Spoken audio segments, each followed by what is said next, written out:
একেবারে নির্ঝঞ্ঝাট ব্যক্তি বলতে যা বোঝায় তেমনটাই ছিল সন্দীপ প্রামাণিক ওরফে ডিজে স্যান্ডি। কলকাতার ছেলে, মাত্র 20 দিন আগে এক্সট্রিম স্পোর্টস বার নামে ঝাড়খণ্ডের রাঁচি শহরে এক ক্লাবের ডিজে হিসেবে কাজ করতে গিয়েছিলেন। আসলে রাঁচি এলাকায় ডিজে হিসেবে তার বেশ নাম ডাক ছিল। সোমবার ভোর রাতে বিনা কারণে খুন হতে হয়েছে এই বাঙালি ডিজেকে। অত্যাধুনিক রাইফেল দিয়ে তাকে গুলি করে হত্যা করে এক ব্যক্তি, বলতে গেলে একেবারে বিনা কারণে। এর কয়েক ঘন্টা পর ওই দুষ্কৃতীকে বিহারের গয়া থেকে গ্রেপ্তার করেছে পুলিশ। তবে যে কায়দায় সন্দীপকে মারা হয়েছে তাতে মনে হতে পারে এটা ঝাড়খণ্ড নয়, বোধহয় আমেরিকা, যেখানে বিনা দ্বিধায় বন্দুক নিয়ে ঘুরতে পারে যে কেউ। ক্লাবের সিসিটিভি ক্যামেরায় এই ন্যাক্কারজনক হত্যাকাণ্ড পুরোটাই ধরা পড়েছে। সেই ভিডিওতে দেখা গিয়েছে খালি গায়ে শুধুমাত্র হাফ প্যান্ট পরা এক ব্যক্তিকে। তার মুখ অবশ্য একটি কাপড়ে ঢাকা ছিল।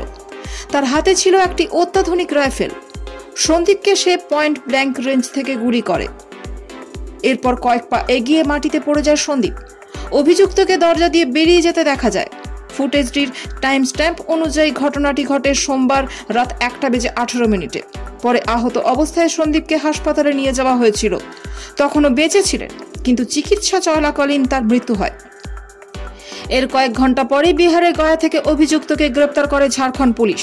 পুলিশ জানিয়েছে তার নাম অভিষেক সিং ওরফে ভিকি। সে রাঁচিরই বাসিন্দা, তবে তার আদি বাড়ি বিহারের পাটনায়।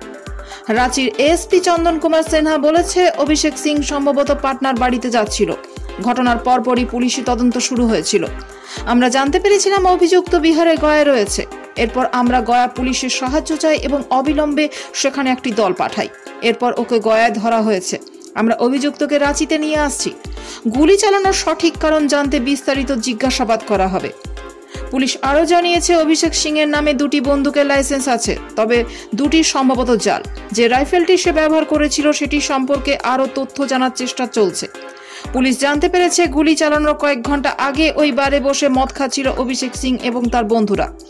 এক সময় বারের কর্মীদের সঙ্গে তাদের তর্ক হয়। বারটির মালিক বিশাল সিং জানিয়েছেন রবিবার রাত 10:30 নাগাদ বারে দুই পক্ষের মধ্যে হাতাহাতি হয়েছিল। বারের কর্মীরা ওই দুই পক্ষকে বের করে দিয়েছিল। আমরা পুলিশেও খবর দেওয়া হয়েছিল।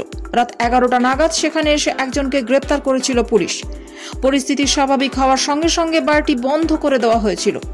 কর্মীরা বাড়ি যাচ্ছিলেন। সেই সময় অভিযুক্ত বন্দুক নিয়ে ফিরে এসেছিল। কোনো কথা না বলে সন্দীপ প্রামাণিককে সে গুলি করে।